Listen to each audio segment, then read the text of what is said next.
Hello, everyone. This is Jonathan Little, and I'm here with the 74th episode of Weekly Poker Hand. Today, I'm going to be going through another hand from the same 10,000 euro high roller event from Deauville, France. In this hand, I'm in the big blind. I have 750,000 chips, which is a lot. And the small blind is a tight, aggressive European kid who has 220,000. We're playing 2,500, 5,000, so he has about 45 big blinds. And everyone folds to him in the small blind, and he likes to limp. And I have Jack of Diamonds, 3 of Hearts in the big blind. So I think this is a standard spot just to check and see a flop. But I also think you could consider raising, especially if you get the vibe that your opponent's weak. I think if you're going to raise in this scenario, you typically want to make it about 3 to 3.5 big blinds. I think anywhere in there is fine. I would tend to go a little bit on the larger side with my bluffs, I think. It's probably a good idea, but obviously against a good European kid, you probably want to be somewhat balanced, so I would just make it the same with everything. And that's probably going to be roughly 15,000, although I could see 17,000 being ideal with every hand, because I'm going to have way more trashy hands than I am value hands that I want to raise. Like, I don't know if I'm raising hands like King 10 here for value, for example. So if I'm not raising hands like that for value, I'm probably just going to have more bluffs in my range in general. And I probably want to take the line that's going to make my opponent fold most often. I have Jack 3 offsuit, by the way, if I did not mention that. I have nothing. So my opponent limp calls from the small blind to my 3 big blind raise. Comes 9-7-3. I have a pair. Pairs are pretty good. Opponent checks. I decide to bet 15,000 into the 34,000 pot. I could go either way in the spot. If I had a hand, like say the board was instead Jack 9-7 and I had Ace 7, I'd probably be checking. But on 9-7-3, I think I need to bet because it's fairly easy for my opponent to have a hand like 5-4 that has plenty of equity, or just any overcards that have a lot of equity.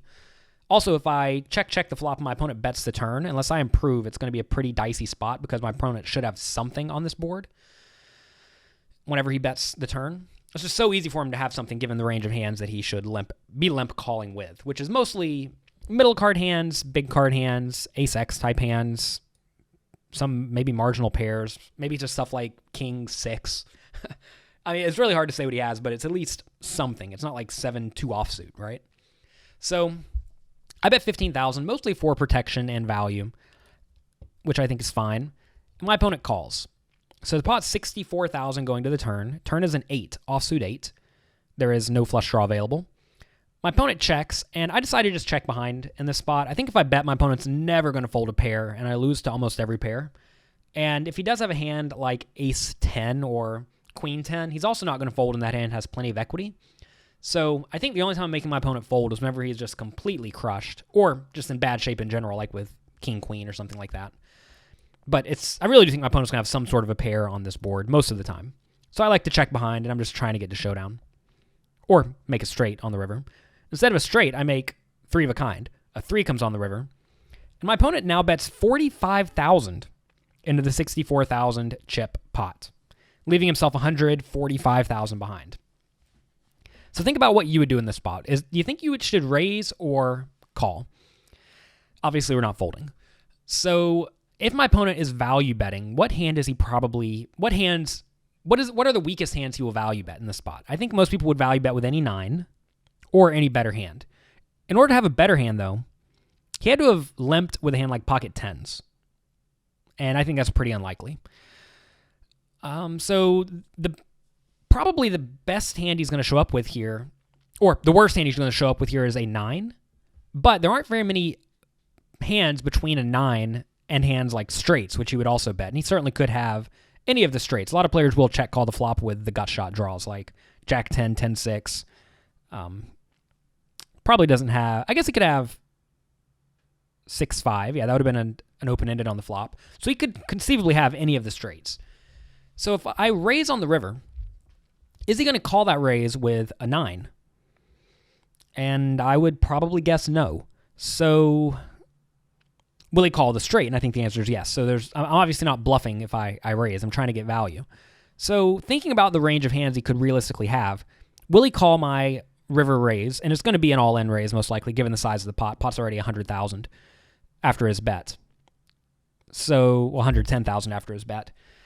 I don't really see many hands I can get value from. So even though I have one of the best possible hands I could have, I don't think I need to raise.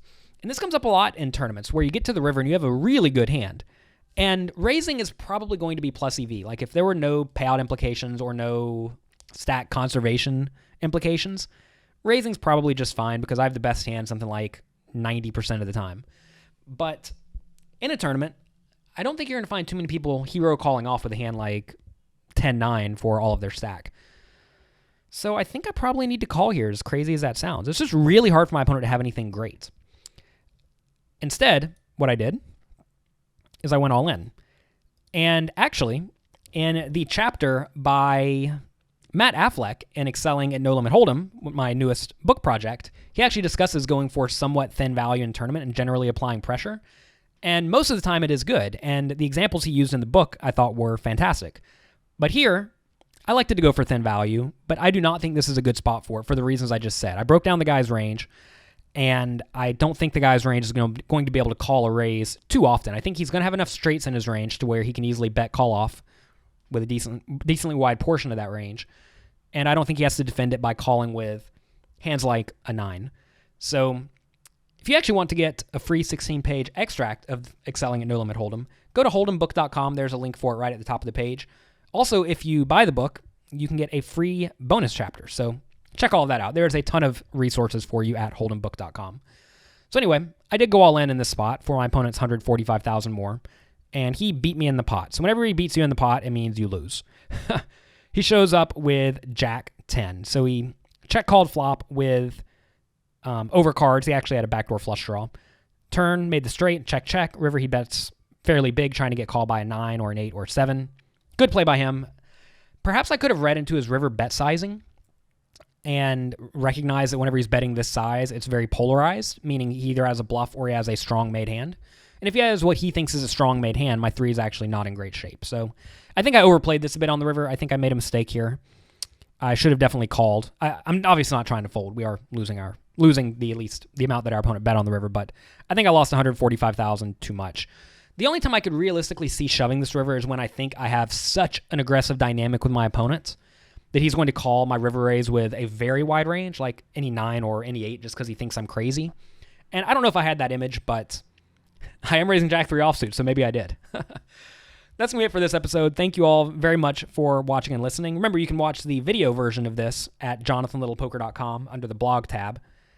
And also, if you want to get some of my audiobooks for free, you can get those at jonathanlittlepoker.com/free. Since you guys do enjoy listening and watching podcasts, audiobooks are probably right up your alley, so give it a try. That's going to be it for this episode. I'll talk to you next time.